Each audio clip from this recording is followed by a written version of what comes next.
I am Hazel Gardner, now living with my son's family. Owen is successful, with a good job in Manhattan, and he married a beautiful woman, Lily. Watching my son grow into the man he is today, I believe that all my years of hardship finally had meaning. I thought I would spend my afternoons chatting with him, sharing warm family dinners.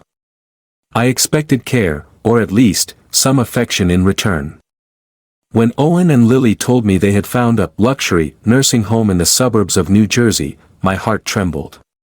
They showed me glossy brochures, green lawns, spacious rooms, staff in crisp white uniforms, friendly smiles. Lily held my hand, her voice syrupy sweet. "Mom, this place is so elegant, full of people your age. You won't be lonely anymore." Owen nodded, saying that here I would get better medical care and wouldn't have to worry about collapsing alone. I wanted to believe. I did believe. I told myself, my son is dutiful, he wants me to live comfortably. Though I felt a pang of sadness thinking of my small house, the place I had been tied to for so many years, becoming empty without me, I still nodded. The first week at the nursing home, my private room was tastefully decorated, the mattress soft, the window opening to a flower garden. The staff always smiled. But inside, I still felt lost. I missed the creaking sound of the old wooden chair in my kitchen, missed the simple meals. I told myself, at least here I would be safe, and my children could rest easy. Then Owen and Lily visited. They didn't ask how I was eating or sleeping. Instead, they placed a stack of papers before me, urging me to sign. Lily quickly chimed in, her voice gentle but pressing, "Mom, this is just legal paperwork, so the nursing home can handle things smoothly. Don't worry." I stared at the dense lines of text, my eyes blurring. Owen frowned, "Mom, just sign it, quickly. We're busy." My hand trembled as I picked up the pen. My whole life, I believed my son would never harm me. I signed, my heart tightening, yet still convincing myself, it's probably just administrative forms. A few days later, Lily returned, this time with a thick stack of invoices. She smiled sweetly, saying I needed to sign to finalize the purchase of a necessary family car.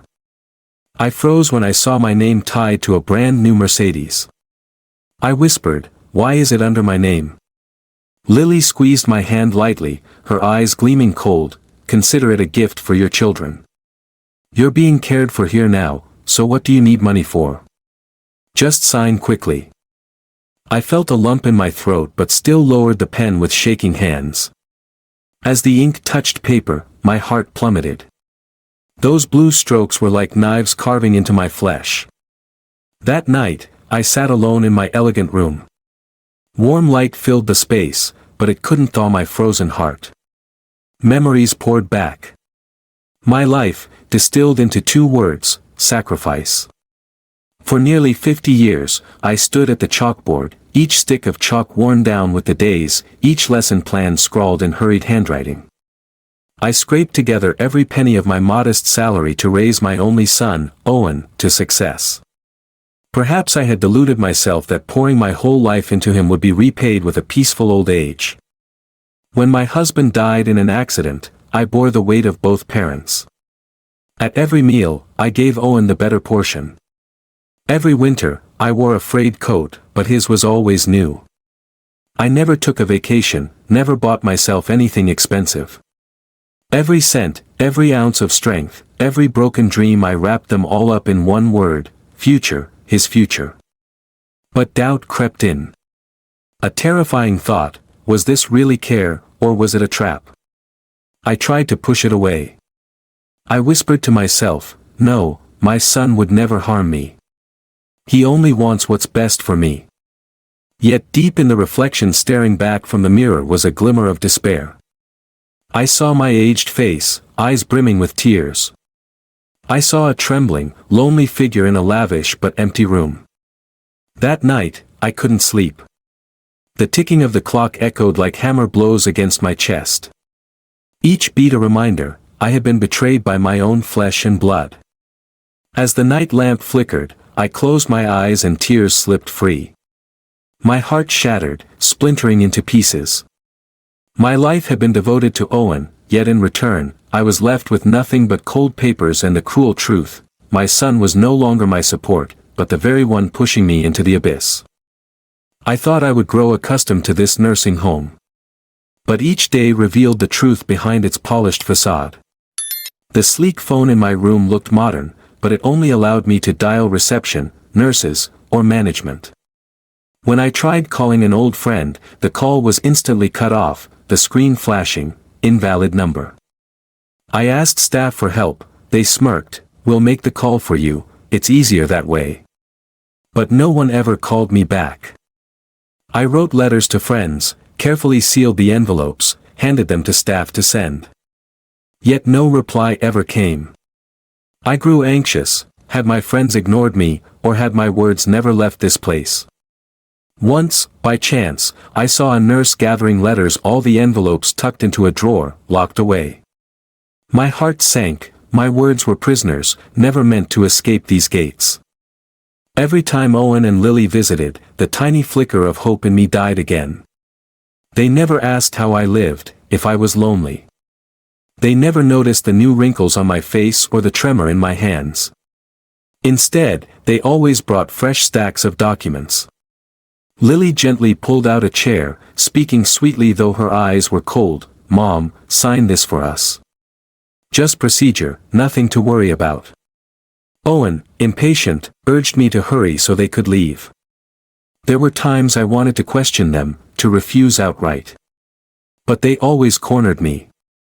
Lily spoke smoothly, gripping my hand tightly, as though I were a child needing guidance. I signed, but with every stroke of the pen, I felt another fragment of my heart vanish. Worse still, my memory began to fade. I didn't understand why. After each dose of the medicine provided by the nursing home, my head grew light, my eyes heavy. Sometimes I would wake up and sit blankly for hours, not recalling what I had just done. Sometimes I signed a stack of papers and later had no memory of it. For the first time in my life, I was terrified of my own mind. I looked into the mirror, staring at the pale face, the hollow eyes, and whispered. Who am I in their eyes anymore? A mother, or just a name to sign papers? The question drilled into my chest, unanswered.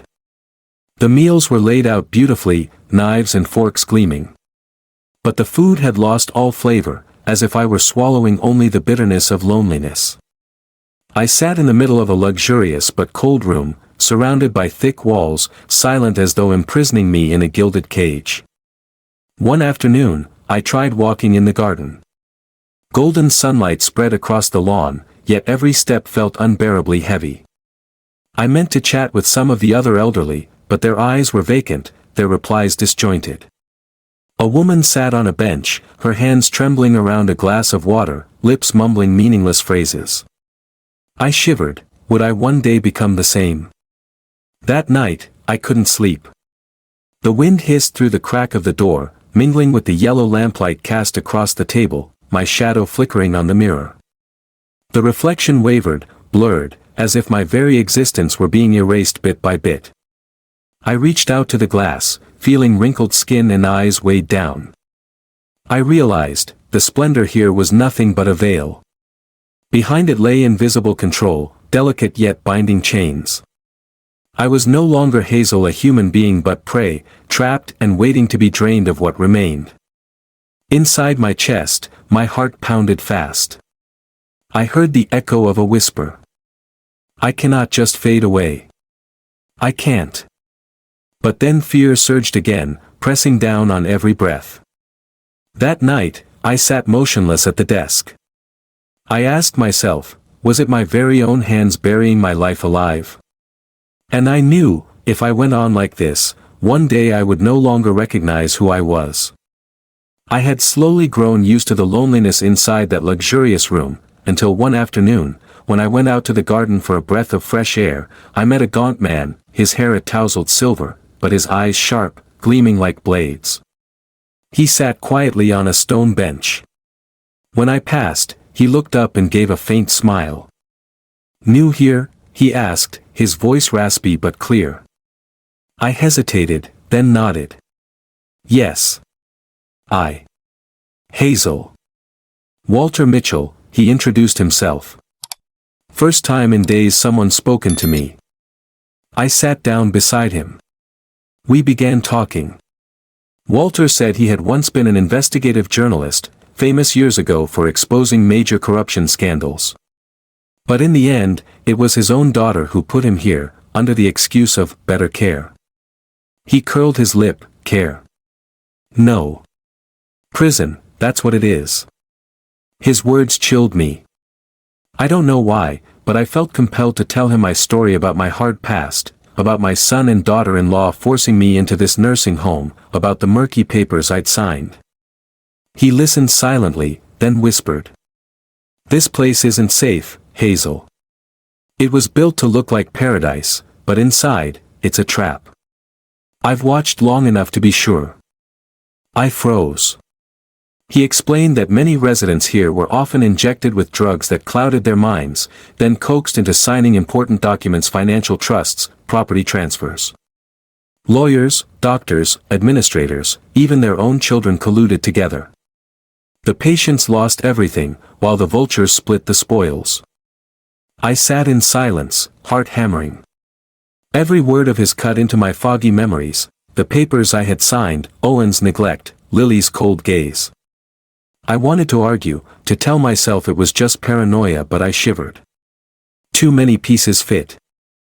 He discreetly pulled out a small pouch hidden under a tree root. From it, he drew a little notebook, a fountain pen loosely clipped between his fingers. He bent over, scribbling something.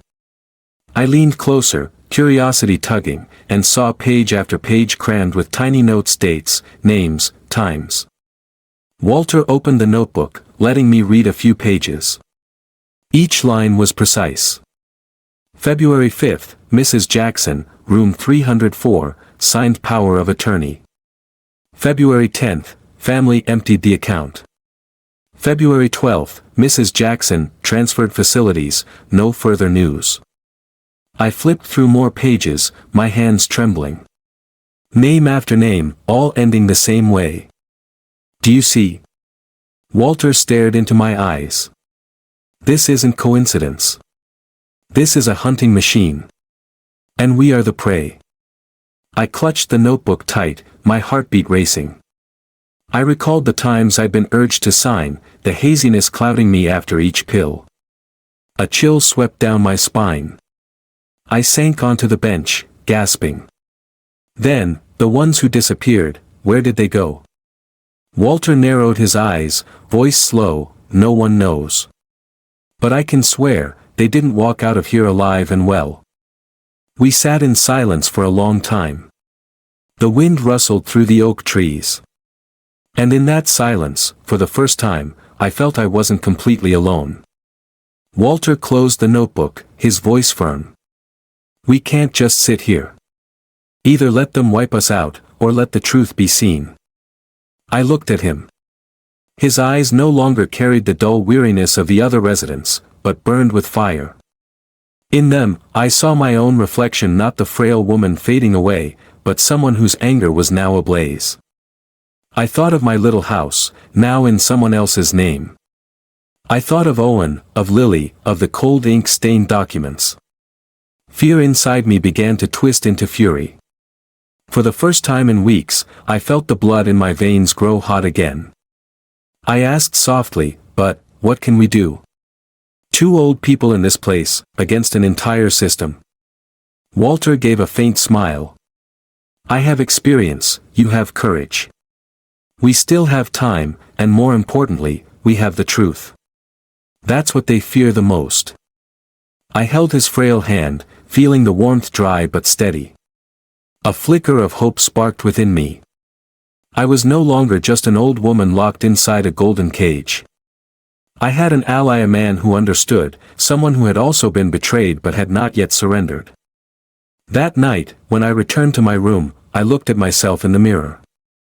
The same aged face stared back, but the eyes were no longer empty. In my pupils, a small light had just ignited. I whispered, "No, I will not disappear. Not that easily." For the first time since stepping into this place, I felt alive. And more importantly, I no longer felt alone. I sat by the window, looking out into the darkness covering the garden, but inside me, everything was glowing. I knew, from that moment on, I had chosen a different path, the path of resistance. After my conversation with Walter, I no longer saw this nursing home with the same eyes. Every step along the hallway, every fake smile of the staff, made me wary. I started observing more closely, listening more carefully. And then, the things Walter had said gradually revealed themselves before me, chillingly clear. One morning, I saw the doctor in charge of our ward walk out of the manager's office, hurriedly stuffing a thick envelope into his coat pocket. His eyes darted around, met mine for a second, then quickly shifted away. I pretended to look absent-minded, but inside, my heart tightened.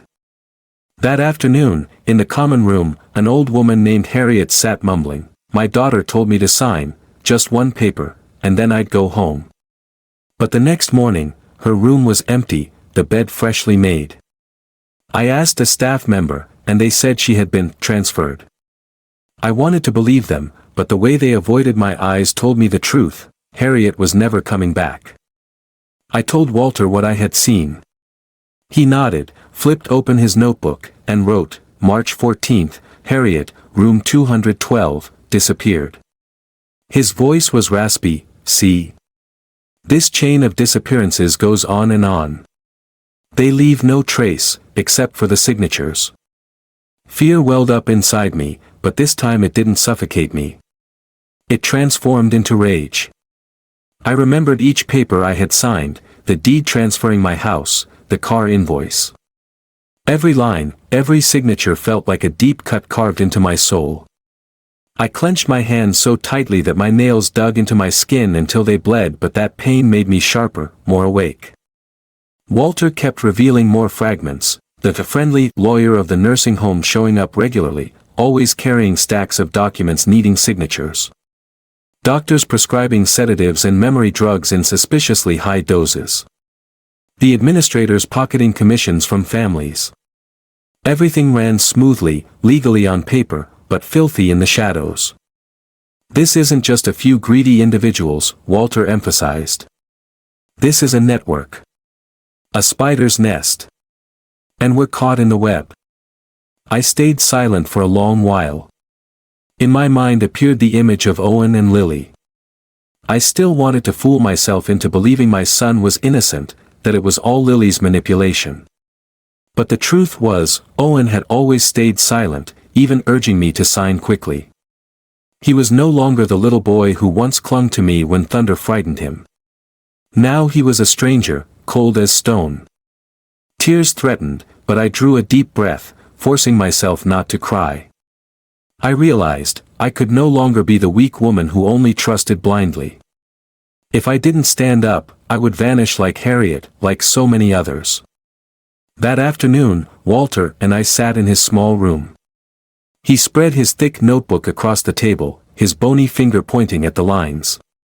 We need clearer evidence.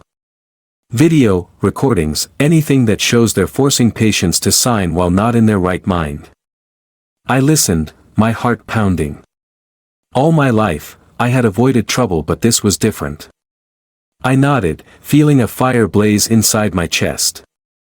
Looking at Walter, I felt an unspoken bond. He was not just a companion in the dark, but a comrade on the battlefield. Two old souls, once thought to be fading, now becoming the last warriors. When I left his room, I stood in front of the hallway mirror. My face was gaunt, my eyes sunken. But in those eyes, I saw something new, firmness, determination. I whispered, as though making a vow, we will bring down this spider's nest. Night fell. I sat by my window, clutching the notebook Walter had given me. Outside, the trees cast long shadows, the wind howled through the cracks. But inside, for the first time in years, I did not tremble. I knew I had chosen a path with no return. And if that path meant facing my own son, I would still walk it. From the night I vowed to bring down the spider's nest, my mindset changed. I no longer wandered aimlessly or sat vacant like the other patients. Instead, I watched more carefully, memorized every face, every small detail. But Walter reminded me, if you reveal your clarity, they'll act against you immediately. The only way is to pretend to be helpless. And so, I began learning how to play the role. In front of the nurses, I smiled blankly, asked the same silly questions over and over. In front of Owen and Lily, I pretended to be confused, even called them by the wrong names, as though I no longer recognized my own son. Inside, I was sharper than ever. Walter managed to reach out to an old friend outside, a former colleague in journalism. The man couldn't visit directly, but he arranged for a janitor to secretly pass us a few things, a small recorder, an old phone not monitored by the nursing home system. When I received them, I trembled as if I had just been armed with weapons. I trained myself to hide emotions. Each time Owen or Lily brought papers, I acted slow, trembling so much that I could barely hold the pen. "I'm too weak, I can't finish signing," I mumbled. Lily frowned, her smile strained. "Mom, just push through a little more, then you can rest." Owen grew impatient, constantly pressing me to hurry. But it was in those moments that I managed to switch on the recorder. I knew what I was trading, a bit of fake humiliation in exchange for real evidence. Once, Lily shoved a stack of papers before me, her voice sugary but her eyes flashing with cruelty. "Mom, sign quickly. It's just paperwork." I looked down, my hand trembling, sweat beading. But in my mind, I whispered, "Go on, keep talking. Every word will become evidence." When Lily tried to hide her anger at my slowness, leaning in close to pressure me, Walter skillfully recorded it with his phone. My heart pounded furiously, but I kept pretending to be confused, deliberately signing in the wrong spots to stall for time. The next day, we replayed the recording. I sat there listening, tears streaming down my face, painful tears, yet mixed with relief. Pain, because I was forced to face such naked betrayal. Relief, because we now had proof. Walter looked at me, his voice steady. "This is only the beginning. We need more, enough that they can't deny it." Some nights I sat alone in the dark, listening to my heart hammering in my chest. I was terrified of being found out, of them searching my room, of the evidence disappearing. But then I reminded myself. If I give up, everything collapses. Not just me, but others will keep vanishing. Walter taught me how to hide things. When given pills, I tucked them under my tongue, then spat them out later in secret. My eyes pretended to glaze over, but inside my mind stayed sharp. Each time I did it, I felt like I was tricking the very people who had tricked me. And that strange sense of reversal gave me life again. I no longer felt like just a victim. I had become a witness, a crucial piece in the plan to expose the truth. Walter whispered. "You are the trump card. They'll never suspect that the trembling woman is the one biting back against the hook." On a weekend night, when the hallways were empty and still, I sat in my room, staring at the mirror. The face was old, the eyes hollow, but in those pupils a flame burned that I had never seen in myself before. I smiled faintly, whispering. "If they think I'm bait, so be it. But this time, the bait will swallow the hook." And I knew the game had truly begun. In the days that followed, I continued my act. The better I played my role, the more danger I sensed around me. The eyes of the administrators no longer looked at me with indifference. Instead, I felt their watchful stares, as if they smelled something amiss. One afternoon, just after I returned from the dining hall, 2 staff managers suddenly barged into my room. They rummaged through drawers, opened my closet, even flipped the pillows and blankets on my bed. I sat frozen, feigning confusion. "What are you doing?" "That's my stuff." They didn't answer, just kept searching. I knew that if they found the recorder or the phone, it would all be over. My heart thudded wildly, my hands shook. I pretended not to understand, asking over and over. Did I do something wrong? I took my pills, I swear. Luckily, they found nothing. Walter had told me to hide the devices inside a rotting wooden gap at the bottom of the cabinet. When they left, I kept my bewildered look, but inside my back was drenched in cold sweat. I knew the game was moving closer to its most dangerous stage. The next day, Walter disappeared. When I asked a nurse, she said coldly, "He's been moved to the special unit for psychiatric treatment." I staggered, as if struck on the head with a hammer. Walter, my only ally, the one who had helped me craft our plan, was torn away from me. I tried to appear indifferent, but that night I lay awake, dread swelling inside me. I feared they would sedate him more heavily, lock him away somewhere he could never return from. And I knew, after Walter, the next target would be me. Soon the nightmare arrived. They increased my medication.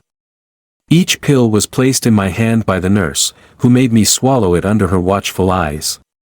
I had no more chance to spit them out. Once, I tried to keep one under my tongue, but the nurse forced me to open my mouth for inspection. Her eyes were icy, as though guarding a criminal. I remembered Walter's words. Always keep a sliver of clarity. If not, they'll erase you. Day after day, I played the part of the vacant old woman. I let my gaze cloud, my steps falter. They thought I was compliant. But inside, I clenched tight to my will. I knew that if I slipped even once, I would follow Harriet, Walter, and so many others into eternal darkness. Sometimes I sat in my room, watching the yellow light cast my shadow on the wall. The shadow was thin, fragile, as if it could vanish at any moment. But I wouldn't let myself disappear. I whispered to myself, "You're still alive. Still fighting." One evening, after being forced to swallow the pills, I sat unmoving for a long time. Outside, footsteps echoed down the hall, the sharp thud of shoes, the clank of locks turning. I stared into the darkness, feeling a flame rise in my chest. The fear was still there, but mixed with it was a fierce determination. I thought of Walter. I imagined him watching me, those old but piercing eyes. "Don't give in, Hazel," I heard his voice echo. And I whispered back, "I won't fall, Walter. Never." In that moment, I realized, even if I were exposed, even if I were pushed to the brink, I still had one last weapon: my awareness and my will. They could take my pills, my papers, even my memories. But they could not take away my decision, would not let them win. I sat in the darkness of my room, eyes wide open, breath ragged. My gaze burned like fire in the night. Weak body or not, imprisoned or not, I still held the one thing no one could extinguish, the resolve not to surrender. I thought I had gotten used to pretending to be frail, but the act grew harder each day. They were stricter now, their surveillance tighter. Every gesture, every glance of mine seemed scrutinized. Inside me, the tension stretched like a violin string ready to snap. I believed that after Walter was taken away, I would walk this path alone. But a spark appeared: Grace, the young nurse who had seen it all. Unlike the others, her eyes still carried a trace of warmth. The first time she saw me trembling with the pill in hand, she quietly whispered, "You don't have to swallow it all." I knew then her conscience was still alive. And now, she would be the one to help me gather proof, our greatest hope. One morning, my son and daughter-in-law suddenly arrived. Lily looked radiant, her makeup flawless, an expensive dress making my throat tighten. She laid a thick stack of papers in front of me. Her voice was sugary sweet, but I could hear the urgency in every word. "Mother, this is the new mortgage contract. We need to process it quickly, or we'll lose a lot. You just have to sign, I'll handle the rest." I furrowed my brow, feigning confusion. "What contract is this, dear?" "My house, wasn't it already mortgaged?" Lily gripped my hand, her eyes flashing cold. "Don't worry. This is to protect the assets. Just sign it quickly." Owen stood beside her, tapping his pen impatiently on the table, his voice edged with irritation. "Mother, I don't have much time. Just sign it, and we're done." In the room, there was also a young nurse standing by the door, holding a tray of medicine and a syringe. I saw the cold gleam flash from the tip of the needle, and my heart pounded furiously. Clearly, if I resisted, they would inject me immediately to maintain order. I trembled as I held the pen, dragging out each stroke. My hand is too weak. I can't sign properly. I deliberately wrote wrong, then scratched it out, then signed again. Owen exhaled sharply, frowning at his watch. Lily sighed, struggling to hold back her irritation. It was in those very moments that I knew Grace had managed to act. From the corner of the room, hidden behind the curtain, she already had the phone ready. I heard the faint click, and inside me it sounded like the whistle that starts a battle. I deliberately asked again, "Are you sure this is only paperwork? Not selling my house?" Lily forced a smile, but her tone betrayed her sharpness. "You ask too many questions. This is the only way to make sure. Sign it." Everything I needed was there, the coercive words, the nurse poised to restrain me, and the unusual urgency. Grace silently recorded it all. I could feel each second drag heavily, as though a knife was suspended over my head, ready to fall at the slightest slip. When it was done, I put the pen down, pretending to be exhausted. Lily quickly gathered the papers, carefully tucking them into her bag. Owen gave me one quick look, his eyes icy, without a trace of compassion. My chest ached, but I forced a faint smile, letting them believe I was completely obedient. When they left, I leaned back on the bed. Outside, the door shut with a sharp click, like a period at the end of a sentence. But I knew that period was not for me. It was for them. That night, Grace secretly brought Walter into my room. In her hand was the phone with the video. She let us listen, Lily's voice crystal clear, "Mom, sign quickly, otherwise you'll lose the benefits, we can't protect you." Then Owen's harsh voice, "Don't waste any more time." As I listened, my heart hurt but also rejoiced. Hurt, because the truth was so cruel. Rejoiced, because finally we had undeniable evidence. I whispered, "Is this enough?" Walter shook his head. "Just one piece of the puzzle. We need everything, recordings, videos, the signed documents. Without them, the law will declare them innocent." I nodded, my heart pounding like war drums. Never in my life had I felt so purposeful. Grace said nothing, as if her silence was agreement. The plan was set in motion. We decided to hide the data inside a laundry bag, trusting a cleaning staff member whom Walter knew. Walter had once helped this person outside, and now, in secret, they agreed to act as our link. The next day, I pretended to be too weak, lying motionless in bed. They thought the medicine had taken hold, that I no longer had any strength left to resist. But at that very moment, the laundry bag was being pushed out through the nursing home's gates, carrying our secrets with it. Inside, my heart hammered. I closed my eyes, forcing my breath to remain steady. A bead of sweat rolled down onto my pillow, but the corner of my lips curved upward slightly. I knew the trap was closing. And the predators, Owen, Lily, and the entire nursing home had no idea. I lay still, eyes shut tight, my face pale as if I had already faded away. But at the corner of my lips, a faint smile appeared, a sign of a hidden hope, a belief that justice was drawing near. The days dragged by, heavy, endless. I feigned unconsciousness on the bed, but inside, my heart beat like war drums. I knew the evidence had left this place, but would it reach the right hands? Would it be strong enough to tear apart this veil of lies? Questions spun in my mind, nearly choking me. Walter slipped in during a nurse's shift change. He gently placed his frail hand on mine and whispered, "We've already succeeded halfway." Then, firmly, "This is the decisive moment. Once the press and lawyers receive the data, they'll have no way out." I nodded, though inside I was roiling with fear. I thought of Owen and Lily. What would happen when everything was exposed? They would panic, scramble to deny it. But more importantly, I would have to face the truth: my own son had betrayed his mother. That evening, the nursing home sank into silence. Dim yellow light stretched along the endless hallway, and the patrolling figures flickered like ghosts.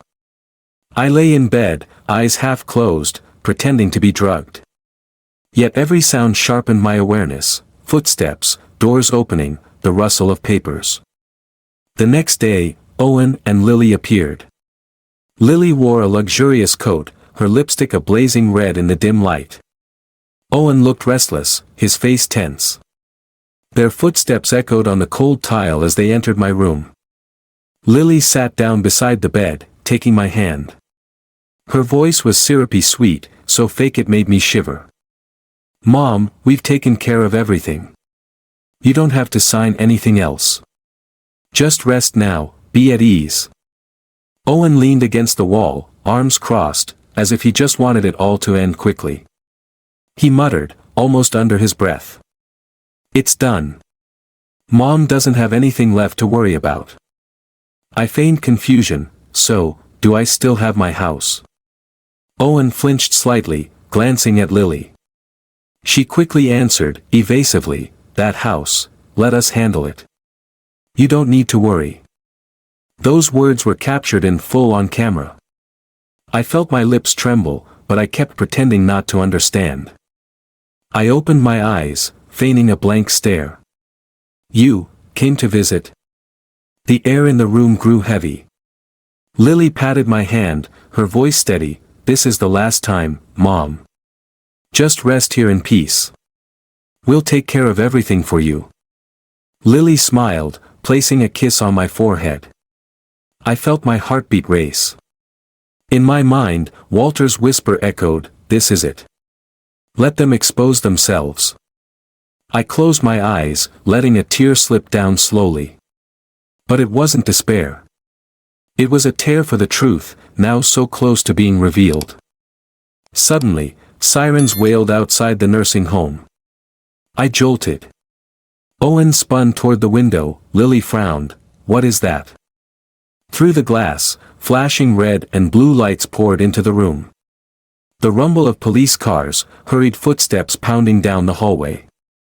I stayed still, keeping my blank facade. Owen looked around in panic. Lily stammered, "It can't be." In that instant, I knew, justice had begun to move. All the lies, all the crimes, were being dragged into the light. Walter must have heard the sound of those sirens too.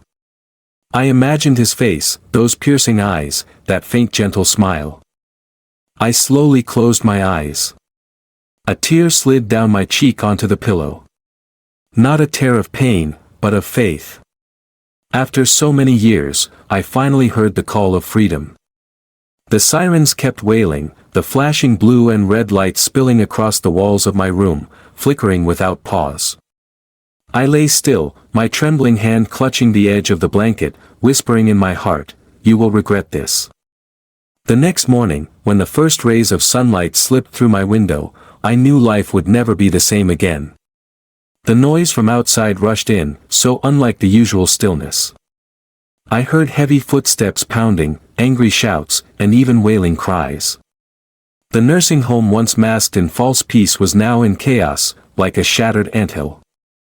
A young nurse ran past my room, her face pale with fright. Behind her, two uniformed police officers walked sternly, their cold eyes sweeping the hall. I sat up on my bed, heart racing. In that moment, I knew, the evidence had reached the press and the lawyers. Their masks had fallen. Minutes later, Walter was brought out from the so-called psychiatric treatment ward. He was thinner, almost frail, but his eyes blazed as though life had been poured back into him. We looked at each other from across the corridor, no words needed. Just that look, and I understood, our plan had worked. The news spread faster than I could have imagined. That very day, local newspapers screamed headlines, "Nursing home colludes with relatives to seize the elderly's assets." Broadcast on television were images from the recordings, me trembling as I signed papers while Lily and Owen pressed me, and a nurse stood nearby with a syringe in hand. No one could deny it. Investigations began immediately.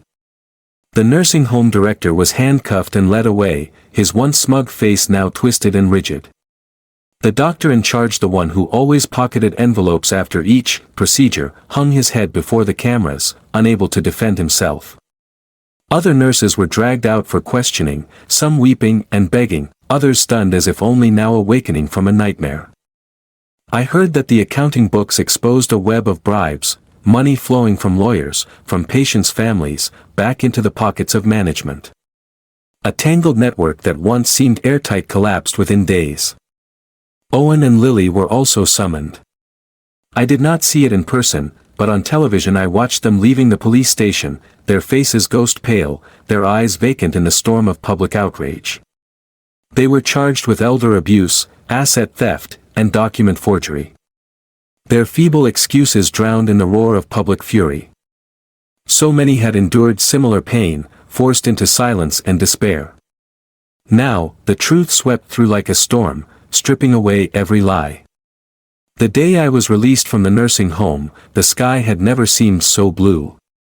The wind played gently through my silver hair, the warm sun spread across my face. I drew in a deep breath, letting freedom flood my chest. For so long I had thought I was nothing but a shadow, now I felt human again, flesh and bone, with a heart still beating fiercely. I stopped just outside the gate, turning back to look at the imposing building. For years it wore its glamorous mask, but now it stood bare, nothing more than cold walls filled with crime and deceit. Inside me there was no more trembling fear, only a quiet pride. I had survived. I had exposed them. Walter came to stand beside me. He was frail, but his posture was proud.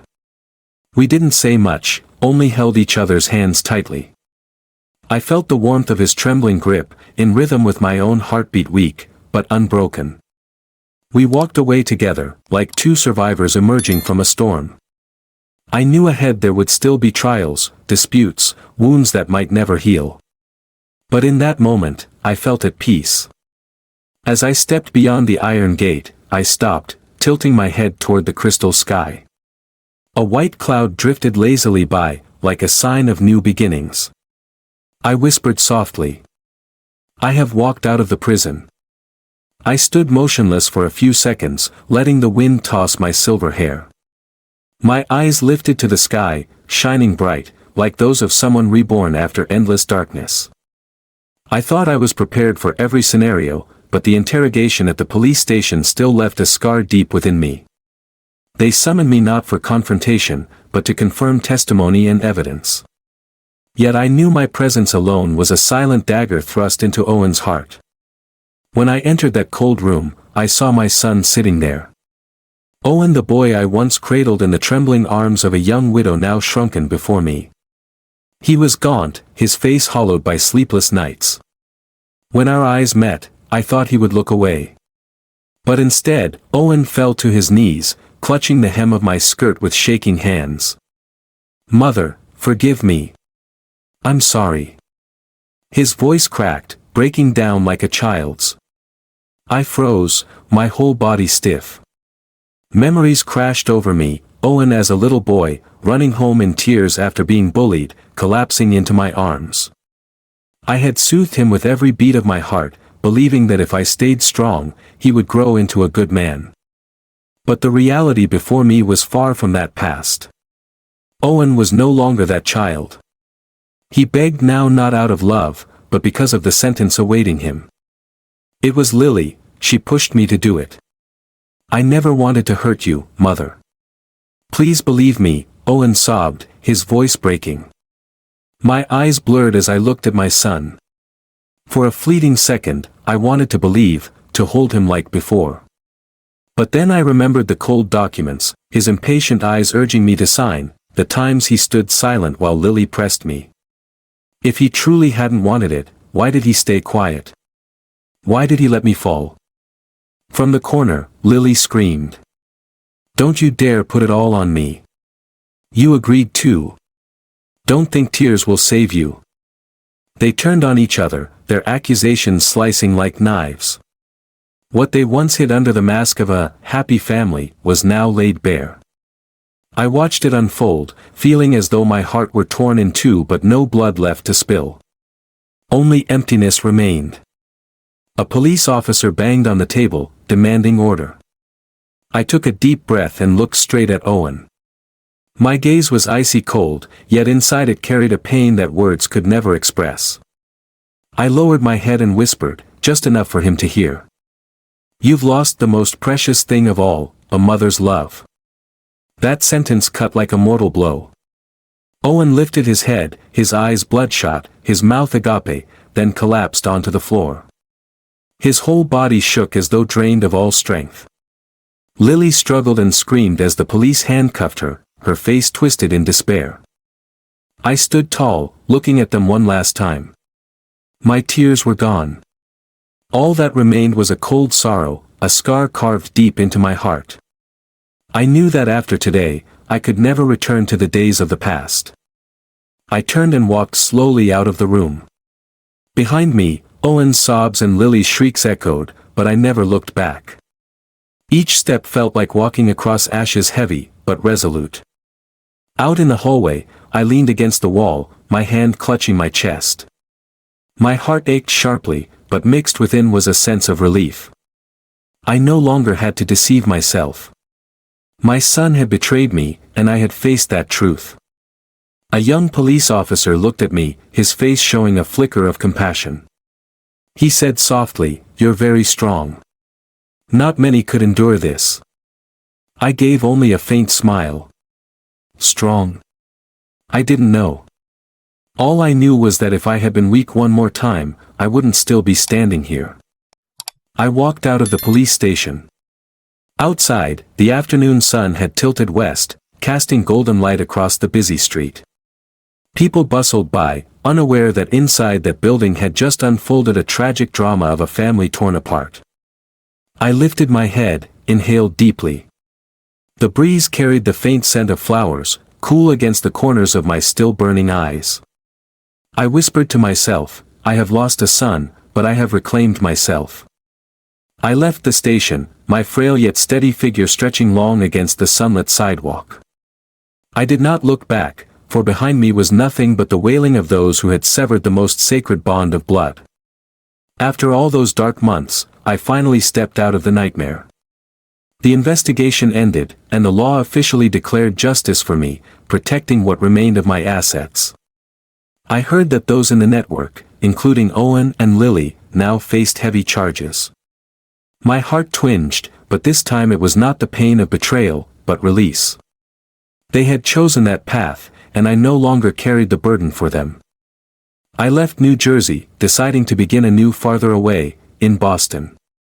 I rented a small, charming apartment, registered in my own name, with clear documents no one could ever force from me. For the first time in years, I held house keys in my hand without trembling in fear that someone might snatch them away. The small click as I turned the key in the lock sounded like an affirmation, "This is your life, Hazel. From now on, yours alone." The apartment was not large, but it was neat and warm. A big window opened onto the park, where tall oaks spread their shade. In the mornings, sunlight flooded the room, sliding across the soft beige walls. I placed a wooden chair by the window, enough for me to sit and watch the sunrise, listening to the birdsong. It was not luxurious, not grand, but it gave me a peace the nursing home had never been able to offer. Each morning, I walked into the park. The wind blew through my silver hair as I breathed deeply, letting the fresh air fill my lungs. I closed my eyes, remembering my husband, the man who had left too soon. I imagined him sitting beside me, smiling gently, telling me he would share these twilight years with me. He was gone, but that memory had become my strength, reminding me that I deserved to live for myself. The pain of betrayal never vanished. Sometimes, when night fell, I would startle awake, heart pounding, from nightmares of being forced to sign papers, of seeing Owen standing in silence, Lily smiling coldly. But when I opened my eyes and saw the moonlight spilling through the window, I knew I was free. The scars would remain, but they no longer shackled me. Walter visited sometimes. He brought a few newspapers, sometimes an old book. We sat side by side, no need for many words. The silence between two weathered souls was no longer a burden, but understanding.